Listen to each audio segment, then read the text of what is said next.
स्वर्ग और नर्क। एक बुजुर्ग औरत मर गई। यमराज लेने आए। औरत ने यमराज से पूछा, आप मुझे स्वर्ग ले जाएंगे या नर्क? यमराज बोले, दोनों में से कहीं नहीं। तुमने इस जन्म में बहुत ही अच्छे कर्म किए हैं, इसलिए मैं तुम्हें सीधे प्रभु के धाम ले जा रहा हूँ।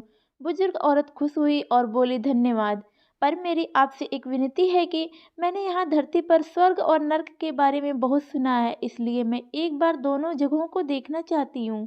यमराज बोले, तुम्हारे कर्म अच्छे हैं, इसलिए मैं तुम्हारी ये इच्छा भी पूरी करता हूँ। चलो हम स्वर्ग और नर्क के रास्ते से होते हुए प्रभु धाम चलेंगे। दोनों चल पड़े। सबसे पहले नर्क आया। नर्क में बुजुर्ग औरत ने जोर जोर से लोगों के रोने की आवाज़ सुनी।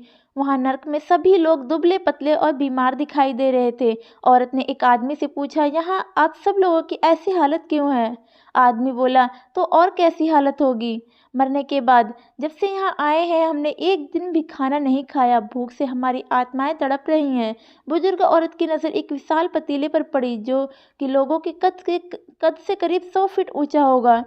उस पतीले के ऊपर एक विशाल चम्मच लटका हुआ था। पतीले में से बहुत ही शानदार खुशबू आ रही थी। बुजुर्ग औरत ने उस आदमी से पूछा, इस पतीले में क्या है?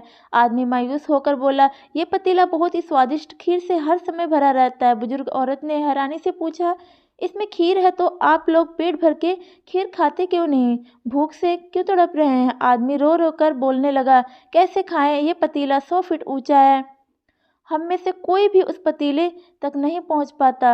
यह सुनकर बुजुर्ग औरत को उन पर तरस आ गया। सोचने लगी, बेचारे खीर का पतीला होते हुए भी भूख से बेहाल हैं। शायद ईश्वर ने इन्हें यही दंड लिखा होगा। अब यमराज बुजुर्ग औरत से बोले, चलो हमें देर हो रही है। दोनों चल पड़े। कुछ दूर चलने पर स्वर्ग आया। वहां पर बुजुर्ग औरत को सबके हंसने और खिलखिलाने की आवाज़ सुनाई दी। सब लोग बहुत ही खुश दिखाई दे रहे थे। उनको खुश देखकर बुजुर्ग औरत भी खुश हो गई। पर वहाँ स्वर्ग में भी बुजुर्ग औरत की नज़र वैसे ही 100 फीट ऊंचे पतीले पर पड़ी जैसे नर्क में था। उसके ऊपर वैसा ही विशाल चम्मच रखा हुआ था। बुजुर्ग औरत ने वहाँ लोगों से पूछा, इस पतीले में क्या है? स्वर्ग के लोग बोले, इसमें बहुत ही स्वादिष्ट खीर है। बुजुर्ग औरत हैरान हो गई और उनसे बोली, पर यह पतीला तो 100 फीट ऊंचा है, पर आप लोग तो इस तक पहुंच भी नहीं पाते होंगे। उस हिसाब से तो आप लोगों को खाना मिलता ही नहीं होगा। आप लोग भूख से बेहाल होंगे, पर मुझे तो आप सब लोग बहुत खुश लग रहे हो, ऐसा कैसे? इनमें से एक व्यक्ति बोला, हम सब लोग इस पतीले में से पेट भरकर खीर खाते हैं। औरत बोली, पर कैसे? पतीला तो बहुत ऊंचा है। व्यक्ति बोला, तो क्या हो गया? पतीला ऊंचा है तो क्या? यहाँ पर कितने सारे पेड़ हैं, हमने इन पेड़ों की लकड़ी ली और उसको काटा और एक विशाल सीढ़ी का निर्माण किया। उस लकड़ी की सीढ़ी के सहारे हम पतीले तक पहुँचते हैं और सब मिलकर खीर का आनंद लेते हैं। बुजुर्ग औरत यमराज की तरफ देखने लगी। यमराज मुस्कुराए और बोले, ईश्वर ने स्वर्ग और नर्क मनुष्य के हाथ में सौंप रखा है। चाहे तो अपने लिए नर्क बना ले, चाहे तो अपने लिए स्वर्ग। ईश्वर ने सबको एक समान हालतों में डाला है, इसके लिए उसके सभी बच्चे समान हैं। वह किसी से भेदभाव नहीं करता। वहाँ नर्क में भी पेड़ पौधे थे, पर वह लोग खुद ही आलसी हैं। उन्हें खीर हाथ में चाहिए। वो कोई कर्म चाहते, कोई मेहनत नहीं करना चाहते, इसलिए भूख से बेहाल हैं।